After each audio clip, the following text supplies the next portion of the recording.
So I'm now heading back to London, and I'm going to be in London for it's going to actually about 2 weeks or so.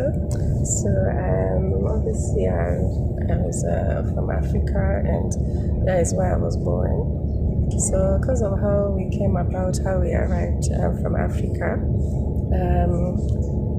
sometimes because things obviously we came when we were young, I feel like sometimes it's like I was stolen from Africa, because since then I'm the one who is doing all the newspapers and all that about Africa. When I was in Ireland, I was writing about Africa all the time.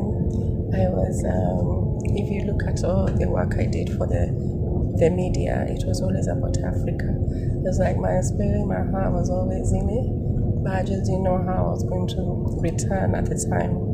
And there were so many things we were having to do. Our education was pending, all that. But in the end, I've been always been impressed with a lot of things I learned. We are now approaching Abergele and Penzance. Now I've been receiving the opportunity to travel. So I went to Zimbabwe in September, October, and November.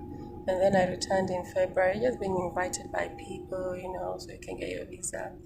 And I've been meeting new people, I lived with the family for like a whole month, which was so nice, so nice.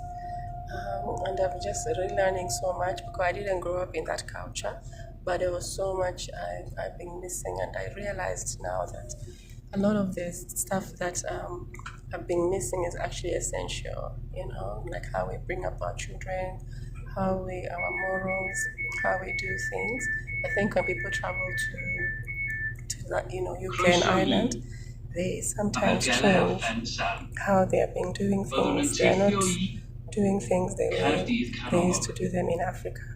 So for me, I know where I was living, it was going up to a month. Welcome to They were not rich. Abergele and Penzance. So we were not having even it's like the electricity is not coming until the evening. The water is not there. We have to go fetch water. We have to go find our own water source, get the water ourselves. And and we were having to do all those things. But in the way I was seeing it, in the middle of all that, I somehow found happiness. And I was finding things that even my health, we will be traveling it was so good. Like Cardiff Central. I did not need to be using the inhaler so much, so it's like the inhaler was not, I was not using so much of it.